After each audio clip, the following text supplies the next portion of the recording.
The nation's top Marine Corps commander recently told his people in Europe that, quote, there's a war coming and that a, quote, big-ass fight was on the horizon. Let's talk about America's military readiness tonight in case that happens. Joining us from Memphis is retired four-star General Jack Keane, Fox News senior strategic analyst, former Vice Chief of Staff of the U.S. Army, and the chairman of the Institute for the Study of War. General, I might be better off just calling you sir. Good evening. Yeah, good evening, Mike. Good to see you. Thank you. Defense Secretary Jim Mattis recently told some of our men and women in uniform that storm clouds are gathering over the Korean Peninsula and, quote, my fine young soldiers, the only way our diplomats can speak with authority and be believed is if you are ready to go. What do you make of those comments, sir, from the SecDef?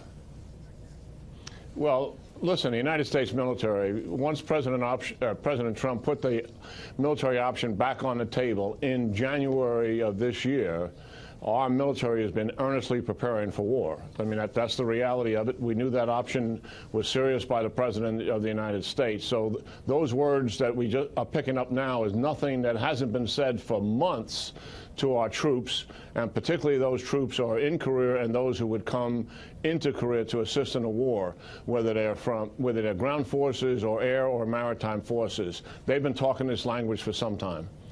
General, we used to see failures on the launch pad from the North Koreans. The sense you get is that they've made some significant strides. Is that your assessment as well, sir?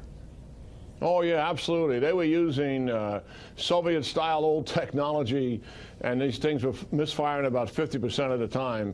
And in a very short period of time, their rocket technology improved dramatically. I think they truly brought in some old former Soviet scientists. They probably had some technological assistance, possibly from China as well. I'm just speculating on that.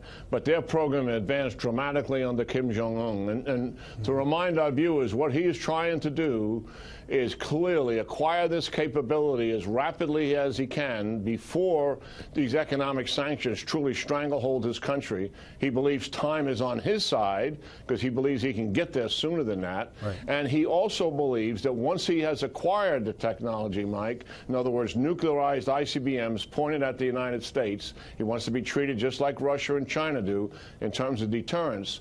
Once he acquires that technology, he believes the United States will acquiesce and accept it, much as they accepted nuclear bombs many years ago dealing with his grandfather and his father. That's his plan.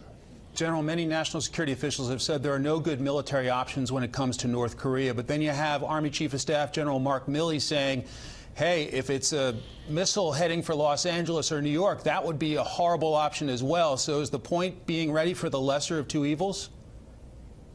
Yeah, certainly. I mean, I think this is the clear-eyed, reality-looking President Trump administration. They see the world as it truly is, and you can see that in their national security strategy that they unfolded about a week or so ago. They see this North Korean threat as being totally unacceptable.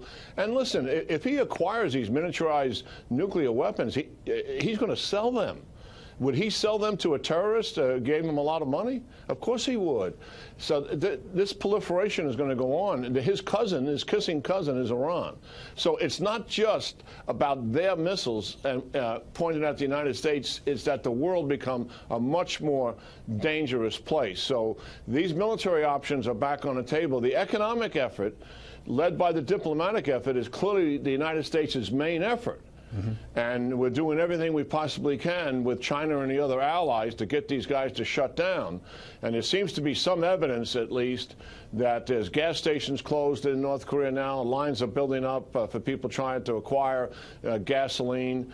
China is shut off all oil exports. They're not taking coal and iron and lead. So some of that appears to be working. But as I said at the outset, that takes longer, Mike, than I believe the technology road that Kim Jong-un is on. And General, briefly in our final moments, Congress just passed another temporary short-term funding deal. How difficult is that for folks at the Pentagon to be planning militarily? Well, it's an absolute recipe for disaster. You can't run the Defense Department that way. You can't do multi-year contracts. You have no new starts whatsoever. Every year we lose billions of dollars as a result of it. And here's the thing that they've got to do. While the Congress has authorized, and President Trump has signed into law now, an authorization bill of $700 billion for defense. Yes, sir.